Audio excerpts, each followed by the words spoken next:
معراج کے 8 نوافل۔ محترم سامعین، رجب کی 27ویں شب کو مختلف روایات کے مطابق آپ صلی اللہ علیہ وسلم کو معراج کروایا گیا۔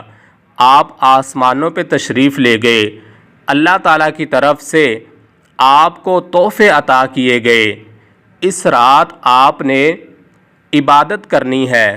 اس رات آپ نے 8 نوافل پڑھنے ہیں، لیکن آپ نے اس بات کا خیال رکھنا ہے، آپ نوافل مسجد میں بھی پڑھ سکتے ہیں، گھر میں بھی پڑھ سکتے ہیں۔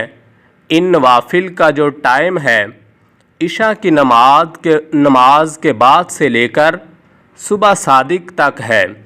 آپ کسی بھی وقت یہ 8 نوافل پڑھ سکتے ہیں، اور خواتین حضرات گھروں میں بھی پڑھ سکتی ہیں، لیکن ایک بات کا خیال رکھیں، ایسی جگہ پہ ان نوافلوں کو ادا کریں جہاں پہ آپ خشوع خضوع کے ساتھ پڑھ سکیں، قریب میں شور شرابہ نہ ہو۔ اور دوسرا آپ نے اس بات کا خیال رکھنا ہے، آپ نے ان نوافل کے اندر وہ صورتیں پڑھنی ہیں جو آپ عام نمازوں میں نہیں پڑھتے۔ مثلاً عام نمازوں میں آپ سورہ اخلاص پڑھتے ہیں، سورۃ الکوثر پڑھتے ہیں، یا اس طرح کوئی اور مخصوص صورتیں پڑھتے ہیں، تو ان نوافل کے اندر آپ نے وہ نہیں پڑھنی۔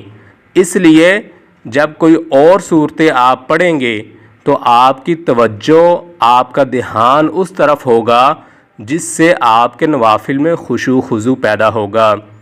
آپ نے 2 نوافل پڑھنے کے بعد سلام پھیر دینا ہے، پھر 2 نوافل پڑھنے ہیں، پھر 2، اس طرح آپ نے 8 نوافل ادا کرنے ہیں۔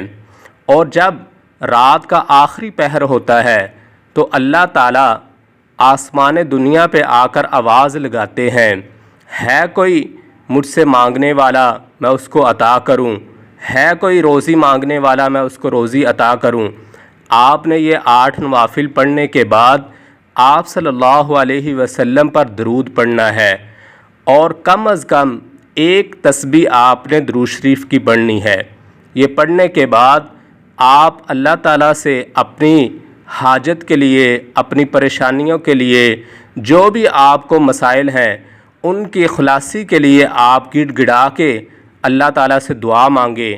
انشاءاللہ اس طرح 8 نوافل پڑھنے کے بعد، 1 تسبیح درود شریف پڑھنے کے بعد آپ اللہ تعالیٰ سے جو بھی دعا مانگیں گے، جو کچھ بھی مانگیں گے، اللہ تعالیٰ کی ذات آپ کو عطا فرمائیں گے۔